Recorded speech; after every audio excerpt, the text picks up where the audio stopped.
there's something about your job, there's something about doing stand-up comedy and the fact that that relies upon having a healthy relationship with failure that probably, like that helps, right? That you can lean into the idea of failing, get comfortable with it. Well, if there's any reason to kind of write the book, it's to kind of to get away from the Instagram world of perfection that people see, because all you see on Instagram and in the social media world is perfection. You see results. And you never see the hard work, and you never see the anxiety, you never see anything else. So stripping that away, I think, is quite important, because it just seems impossible. I think there's a lot of young people that look at that stuff and just go, it's just a perfect world that I'm not part of, and I don't feel like that. I mean, you have this weird sensation now where people are sort of jealous of their online identity. Yeah.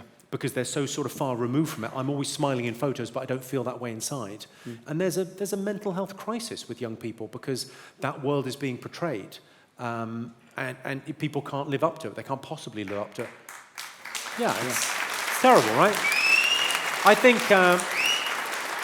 I talk in the book about, quite arrogantly, about comedian superpowers, the things that comedians do better than anyone else. And one of the things is failure. We're really good with failure. Because, if you're trying jokes, I've written more jokes that don't work than anyone else in the room. Maybe you, but, we write a lot of jokes.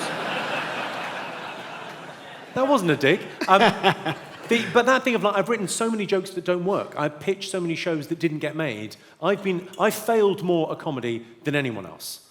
And that's what led me to success.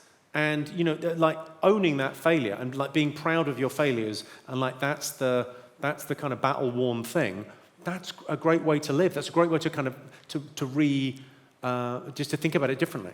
Can you teach someone, or could you teach yourself to get better at failing, to become more comfortable with failure? Yeah, you fail in. I mean, the trick is not to fail the same way every time. You fail differently every time, and then eventually you sort of practice so much you kind of practice till you can't get it wrong. Yeah, that's. Can you give us an example of something you fucked up recently? I fuck up things all the time. I think owning it's quite an important thing. I've got a couple of stories about, in the book as well, about fucking up and owning it and being responsible, and that seems to work. And okay, it's a story. I told it on the news recently, but I'll tell you. So I went to test drive a Tesla. I didn't go to test drive a Tesla. I went to the shopping mall because it was raining. But I was bored, and me and Caroline just thought, all right, we'll go to the shops. Went to Westfield, this big shopping centre in Shepherd's Bush. There's a store in there. We've got coffee and food and stuff. We're looking around the shops. There's a store that sells Tesla cars. And I'm amused, because I'm from a different generation, that you can buy a car in a shopping mall. That seems dumb to me. So I went in there and got chatting to the guy. There's a really charming guy in there. And he went, would you want to take one for a test drive? And I went, what, now? And he went, yeah, we go right now. And I went, yeah, let's do this. It's exciting.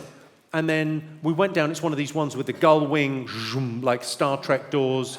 It's cool. And we get in it, and Caroline's next to me, and we're whizzing around. It's like a go-kart. They run like go-karts, right? It's really fast talk. I like it. I don't need a car. I've got a car. Don't need a car. Just a bit of fun. I told the guy that. Fine. So we're driving around Shepherd's Bush. Great, this is lovely. Thanks very much. Better get back. And we got back into Westfield. If you've been there, it's fucking enormous. And we got lost in the basement. And so the guy from Tesla goes, oh, right, if I move those cones over there, with just the charging stations over there, we're going to be golden. So he gets out and he moves 5 cones, and so I can drive through. And obviously he's 20 yards over that way, so I just go, well, I'll go and collect him. I hadn't realised his door was open, hit the door on a gantry,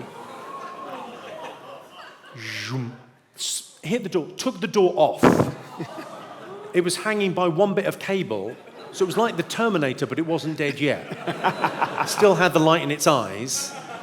And the guy's I couldn't see that because I was in the car until I got out. So I was just looking at his face going, oh, that's not good.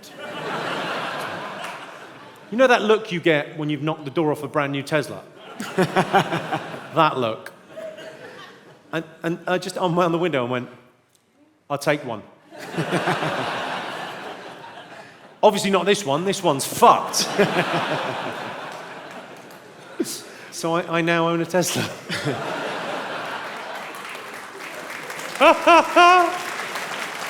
Hi, I'm Jimmy Carr, the guy you just saw in that video. Thanks for watching it, because somehow I get money from that. I don't know how. I don't know.